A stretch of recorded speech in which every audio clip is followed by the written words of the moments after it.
La denominación proviene del latín y el griego y significa literalmente debilidad muscular grave.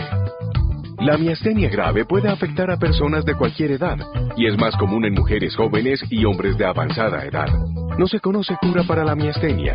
Sin embargo, un adecuado tratamiento le puede permitir a la persona afectada tener periodos prolongados sin ningún tipo de síntoma.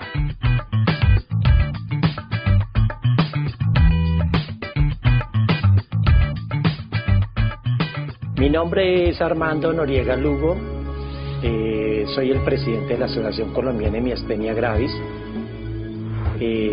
Soy paciente desde hace 23 años con este problema de salud. En la actualidad, y de acuerdo a cifras que nos ha suministrado el Ministerio de Protección, entre el año 2003 y el año 2008 aparecieron 3.339 casos nuevos, lo que nos está llevando a redondear aproximadamente a nivel país unas de 5.000 a 5.500 personas. La miastenia gravis es una enfermedad neuromuscular crónica, autoinmune y afecta los músculos voluntarios del cuerpo.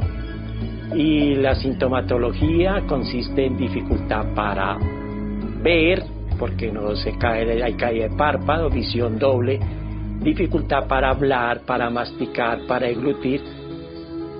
Cuando me dijeron que tenía miastenia gravis, yo pensé que mi vida se me estaba acabando. Obviamente, después de un tiempo, supe de la asociación de miastenia a través de mi neurólogo y para mí eso fue una bendición. Bueno, yo duré casi 7 meses con episodios de estabilidad de salud muy feos, muy terribles. Me sometieron a muchísimas cosas y no, todo salía bien, pero yo decaía hasta que ya como a los 6 o 7 meses, ahí ya dijeron que yo tenía la miastenia gravis. Uno tiene que sacar mucha fortaleza y aprender a vivir, y lo mismo en la familia está con uno, claro que sí, pero también no se dan cuenta muchas veces que psicológicamente también uno le afecta. Uno tiene que no dejarse ganar, porque si no lo acaba rápido. Hace 2 años estaba en mi trabajo y empecé a sentir muchísimo cansancio, dificultad para movilizarme para la marcha. Empecé poco a poco a tener más dificultad para respirar. Duré casi 1 año con oxígeno. El cambio para mí, para mi familia, fue bastante fuerte, hasta que aprendí que era una enfermedad que yo podía llevar a sacar adelante, que si tenía el apoyo de mi familia y tenía el apoyo de personas como don Armando y la asociación, pues además que aprendí, que conocí otros pacientes que ayudan muchísimo. Yo creía que a toda hora me iba a morir, o también uno cree que cuando va a comer, siempre que va a comer se va a atorar, porque como los músculos de deglución están afectados, entonces uno cree que si come una cosa come la otra se va a morir, y el miedo de morirse es grande, y más después de haber estado en una UCI.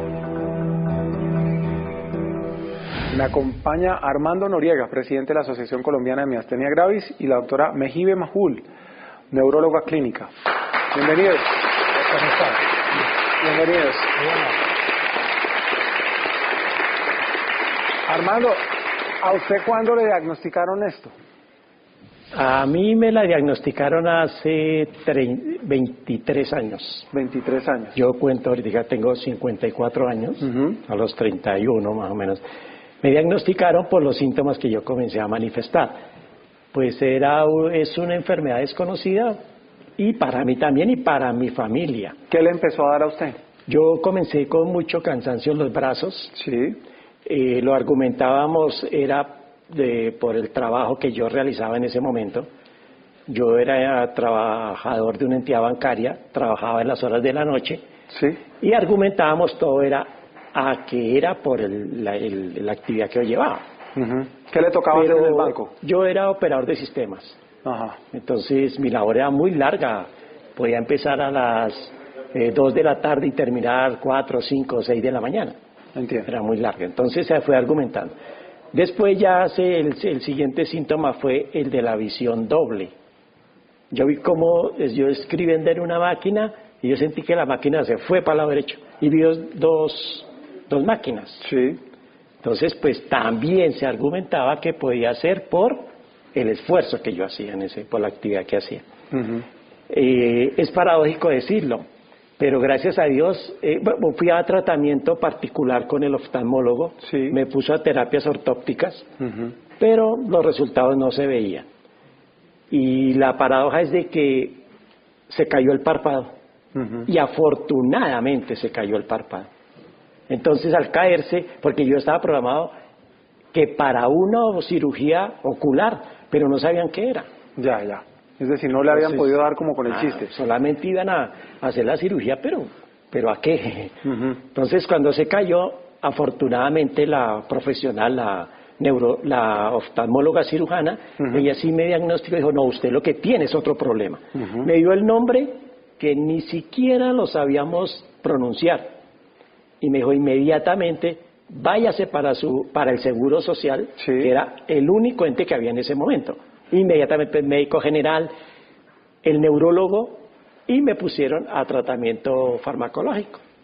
Entiendo. Entonces le hicieron el diagnóstico y le dijeron que tenía. Sí, y me mandaron una serie de exámenes. Entonces me mandaron con un examen que se llama electromiografía, y pues él salió, según el resultado, salió que en el dedo meñique estaba la enfermedad. Okay. ¿Por qué? No? Pero todo era el dedo meñique ya estaba mostrando problemas. Había un problema de neuroconducción ahí. Correcto. Entonces, pues, y ahí ya comenzó todo. ¿Cuánto tiempo duró entre los primeros síntomas y hasta que lo diagnosticaron? Más o menos por ahí un mes, yo creo, un mes y medio. Cuando ya fue el diagnóstico fue como un mes y medio, 2 meses. Okay. Y después ya fue durante 2 años a tratamiento de medicaciones. Sí. Doctora, ¿por qué no nos cuenta un poquito, para los que no tenemos ni idea qué es esta enfermedad, qué es la miastenia gravis?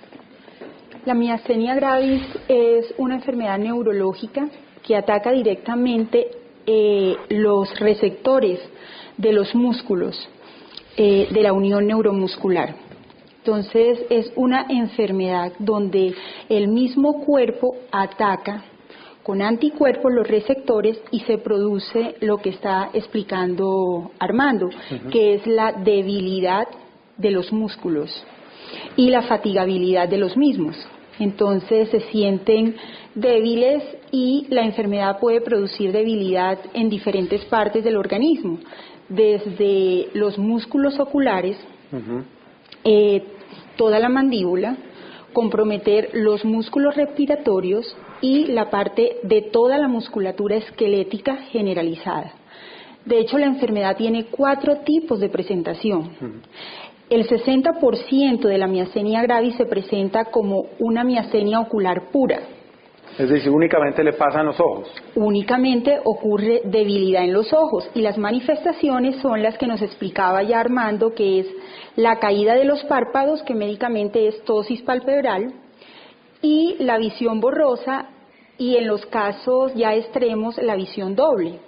Yo quería mostrarles qué quiere decir la unión neuromuscular, porque hay mucha gente que no entiende qué es eso. Lo amarillo que ustedes están viendo, digamos que es el nervio que conduce la información para hacer mover el músculo.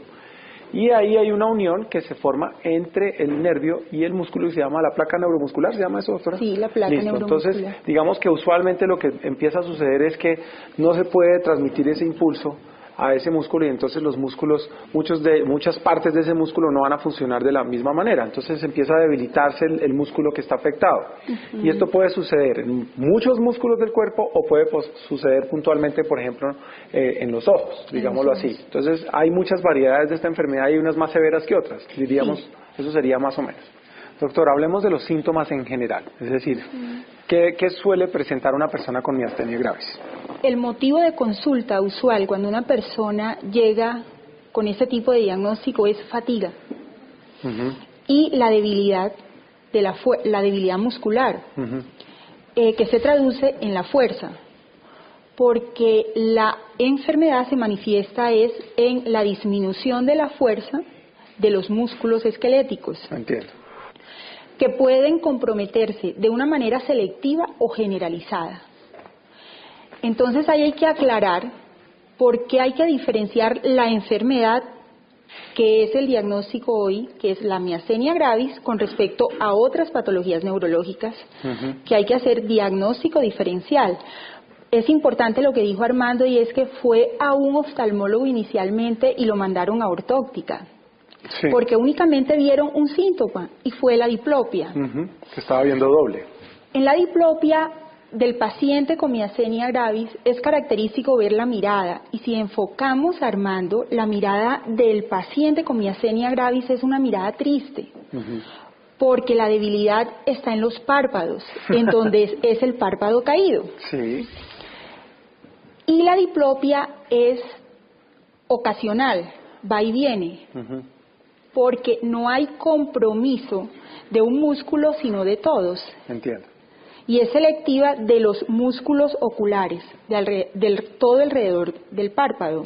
Sí, entonces digamos que la diplopia es producida porque los músculos que se encargan de los movimientos oculares se debilitan, y a veces se mueve uno más que el otro, o jalan, digamos, de una manera asimétrica, y puede producirse el problema. Exactamente. Es diferente cuando uno tiene una parálisis exacta de alguno de esos músculos específicamente, Sí. y que se puede tratar con ortóptica, y el paciente sale de su diplopia con la terapia muscular. Con el paciente de miastenia gravis no, es persistente y se ve en el tiempo el deterioro. Entonces lo que encuentran es, con mucha frecuencia se diagnostica la enfermedad, es porque se empiezan a descartar otras enfermedades hasta que finalmente dan con la enfermedad, por lo que no es una enfermedad muy común. Digamos que hay muy poquitos casos en Colombia, como nos había dicho Armando.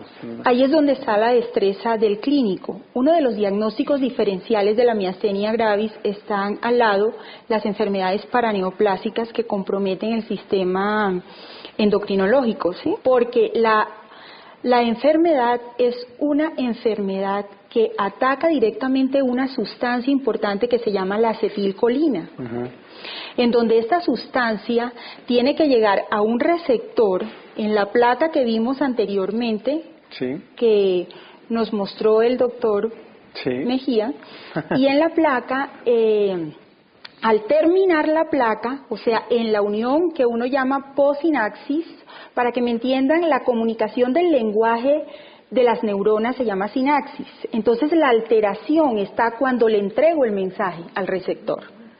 Cuando le entrego el mensaje al receptor, o sea, en la parte posináptica, se lo entrega mal, porque ya está ahí el anticuerpo y la acetilcolina no puede entrar para que haya la contracción muscular. Entonces se encuentra el músculo debilitado. Sí. Entonces, ¿cuál es el tratamiento de la miastenia gravis? Sí. Me voy a adelantar un poco. Sí, de una vez hablemos de eso.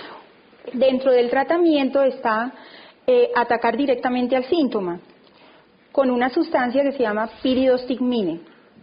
La dosis que usamos inicialmente va de 30 miligramos cada 6 horas, y las dosis máximas son hasta 60 miligramos cada 4 horas al día. Entiendo. ¿Y hay personas que no reaccionan bien, es decir, no les funciona? Hay personas que no les funciona, y ahí entonces pasan a la miastenia tipo 2, que es la moderada, donde no hay respuesta al tratamiento sintomático. Entiendo. Entonces recurrimos al tratamiento inmunomodulador. Armando nos mencionó los corticoides. Sí. Dentro de los manejos inmunomoduladores está la ciatropina, la ciclofosfamida, Sí. las inmunoglobulinas y la plasmaféresis. Es decir, hay muchas opciones y se va como en orden escogiendo hasta que llegan a los que tienen más efectos secundarios, digámoslo así. Exactamente. ¿Qué no se le recomienda a un paciente que tiene miastenia gravis en cuanto a su actividad física, por ejemplo?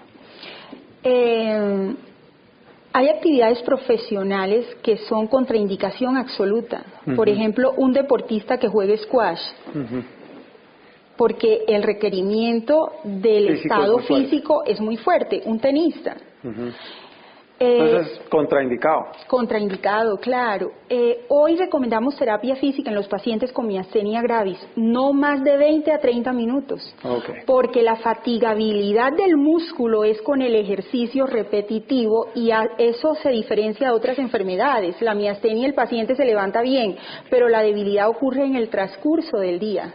Entiendo. Entonces se va como cansando el músculo. Si uno lo usa mucho, se cansa mucho más de lo que nos cansaríamos nosotros. Que es lo que médicamente llamamos la claudicación progresiva. Okay. Porque es una claudicación progresiva durante el día. Perfecto. ¿Esto le da más a las mujeres, a los hombres? Tengo entendido que le da primero a las mujeres jóvenes, más que a los hombres, ¿o cómo es más o menos la proporción? Estadísticamente se presenta mucho más en mujeres que en hombres. Armando nos rompe la estadística. ¿Por qué? Porque el diagnóstico de la enfermedad se le hace en las mujeres después de la segunda década de la vida. En los hombres es usual después de la cuarta década de la vida. Pero Armando la presentó a los 30 años aproximadamente. Sí. Pero hay otros casos, claro, porque es que nosotros, eso que está, lo que nos da, tal vez nos daba la estadística, es de que era para las personas adultas. Entonces comenzamos la pregunta, ¿qué hacemos con la niña que tenemos en Cúcuta de 9 años? O con el joven que aquí en Bogotá contamos aproximadamente con niños o jóvenes de 13, 14, 16, de 20, o sea que eso ya se rompe. Digamos que totalmente, han empezado a encontrar personas muy jóvenes también con miastenia. Ya eso ya se cayó. La estadística va modificándose. Ya cambió porque a nosotros nos decían, la estadística estaba, de cada 10 personas, 8 son mujeres. Y sí, todavía se mantiene. A la última pues nos llegó, era de el 69.89 nos dio en mujeres, de 100. O sea que en los hombres se ha ido presentando más. Pero lo que nosotros hoy nos preguntamos, y los mismos profesionales nos dicen, bueno, ¿y qué hacemos entonces con los niños, con los jóvenes? Eso ya cambió. Es decir, desafortunadamente, porque han sido pacientes que están diagnosticados como pacientes miasténicos. Entonces ya no estamos manejando esa estadística de esa manera, o esa prevalencia no se está manejando. Doctora. Con respecto a la pregunta anterior o inicial de los tipos de la enfermedad, una es ocular, la otra es generalizada, leve, moderada, la tercera es la fulminante, que es agresiva y que compromete los músculos respiratorios directamente y ocasiona la muerte. Y la cuarta es la presentación de las diferentes etapas hasta volverse crónica. Okay. Ahora, es importante las edades de las cuales habla Armando, porque hay una miastenia gravis neonatal. O sea, ¿nacen con la miastenia? Neonatal, que se puede presentar en el primer mes de vida por los anticuerpos que pueden desencadenar. Es muy raro, pero eso está descrito dentro de la literatura. ¿Y hay algún factor ambiental que pueda estar causando esto o no se ha descrito nada que pueda llegar a... Dentro de los factores desencadenantes o causas de miastenia gravis, cuando uno va a hablar de causas de la enfermedad, encuentra que hay factores desde genéticos, hipótesis, teorías, que hablan de la parte genética, que hablan de los factores virales y los factores ambientales que lo pueden desencadenar. Pero realmente no se tiene claro. Pero realmente no se tiene claro qué la ocasiona hoy en día. Okay. Refuerzo la pregunta que usted decía, ¿qué no debe hacer el paciente? Mire, aparte del ejercicio exagerado y por equivocación involuntaria, porque nosotros decimos que es involuntario, por de algo de tener cuidado con los tóxicos. Con las personas que cuando les da los virus de gripa, cuando el cigarrillo, aunque tenemos conocemos pacientes grandes fumadores, pero se le sugiere a la persona evitarlos, evitar el sereno, si va o protegerse del sereno. La calor también a nosotros nos afecta en algunos casos, y nos afecta el mismo medio ambiente, muchas veces inevitable, porque si nos vamos en un bus lleno de Transmilenio, entonces allá está la persona tosiendo, estornudando, y nosotros fácilmente adquirimos esos síntomas. Y algo importante con respecto a las gripas y eso son los medicamentos que pueden debilitarlos más. Entre esos están tetraciclinas, aminoglucósidos, están relajantes musculares, benzodiazepinas, litio. Entonces, tener en cuenta qué medicamentos les van a formular que pueden producir debilidad. Armando, muchísimas gracias por habernos acompañado el día de hoy, doctora. Muy amable. Seguimos con el tubo de la verdad. Hace unas semanas, parte de nuestro equipo de trabajo se comprometió a adoptar una vida saludable y dejar atrás malos hábitos. Recordemos quiénes son. Mi nombre es Catalina Restrepo, tengo 26 años y soy la asistente de dirección del programa Doctor SOS. Mi nombre es Víctor Penagos Mejía, soy jefe de producción del programa Doctor SOS y tengo 31 años. Soy Lucas Rodríguez Peinado, tengo 30 años, soy productor de campo de Doctor SOS. Un día dije, no más, no fumo más y llevo un mes y medio sin fumarme un cigarrillo. Yo creo que el programa influenció harto en muchos cambios. La cuestión de dejar el cigarrillo fue porque, bueno, primero me estaba haciendo mucho daño y también por la familia. Fue una decisión de que uno dice, tengo hijos y me estoy matando. En 2 meses me subí 15 kilos. Ya, con eso es más que suficiente como para decir, no hay que dar, como para quedar en el peso normal, pues de acuerdo a la estatura. Uno dejando de fumar está previniendo un cáncer de pulmón, un cáncer de garganta, está previniendo un infarto. Después de 3 meses y medio más o menos sin fumar, dejé de roncar. Entonces así usted puede dejar dormir a su pareja. Ya no me ahogo porque yo vivo en un 5º piso y pues siempre subo por las escaleras. Hacer dieta es muy teso, pero pues quien quiera hacerlo en realidad le mete todas las ganas y lo consigue, pues la intención es bajar todo el resto de kilos que tengo de más.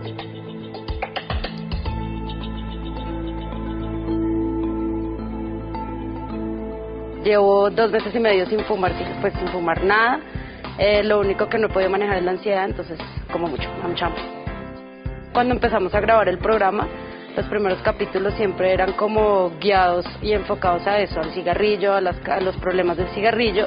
Y pues como siempre estoy en el máster y estoy viendo todo, pues me di cuenta que no era bueno, ya estaba teniendo como una tos muy fea, no podía respirar bien. Entonces pues ahí fue cuando tomé la decisión, dije un día no fumo más y desde ahí no volví a fumar.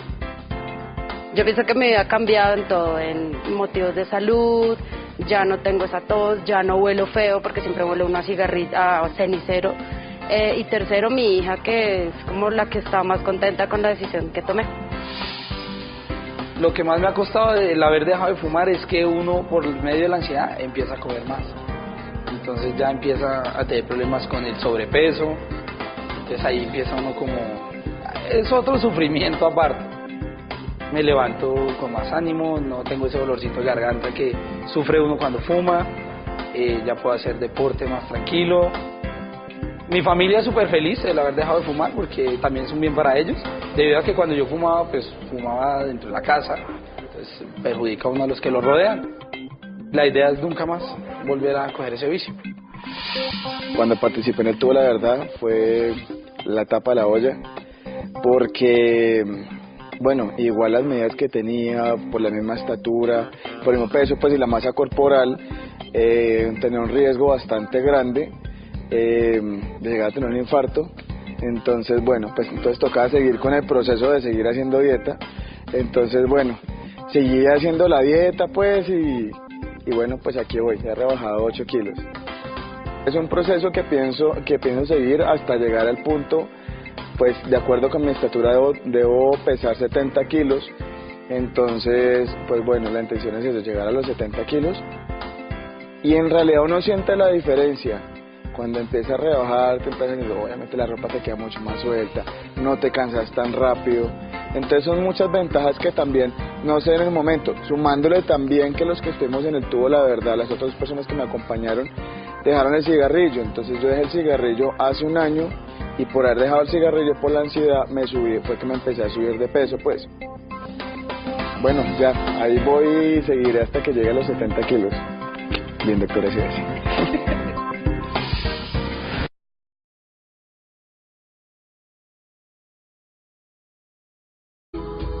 Uno tiene que no dejarse ganar porque si no lo acaba rápido. Hace 2 años estaba en mi trabajo y empecé a sentir muchísimo cansancio, dificultad para movilizarme para la marcha. Empecé poco a poco a tener más dificultad para respirar. Duré casi 1 año con oxígeno. El cambio para mí, para mi familia fue bastante fuerte, hasta que aprendí que era una enfermedad que yo podía llevar a sacar adelante, que si tenía el apoyo de mi familia y tenía el apoyo de personas como don Armando y la asociación, pues además que aprendí que conocí otros pacientes que ayudan muchísimo. Yo creía que a toda hora me iba a morir, o también uno cree que cuando va a comer, siempre que va a comer se va a atorar, porque como los músculos de deglución están afectados, entonces uno cree que si come una cosa come la otra se va a morir, y el miedo de morirse es grande, y más después de haber estado en una UCI. Me acompaña Armando Noriega, presidente de la Asociación Colombiana de Miastenia Gravis, y la doctora Mehibe Mahul, neuróloga clínica. Bienvenidos. ¿Cómo están? Bienvenidos. Armando, ¿a usted cuándo le diagnosticaron esto? A mí me la diagnosticaron hace 23 años. 23 años. Yo cuento ahorita, tengo 54 años, a los 31 más o menos. Me diagnosticaron por los síntomas que yo comencé a manifestar. Pues es una enfermedad desconocida, y para mí también y para mi familia.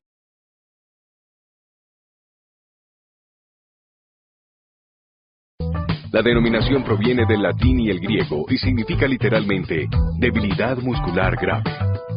La miastenia grave puede afectar a personas de cualquier edad y es más común en mujeres jóvenes y hombres de avanzada edad. No se conoce cura para la miastenia. Sin embargo, un adecuado tratamiento le puede permitir a la persona afectada tener periodos prolongados sin ningún tipo de síntoma.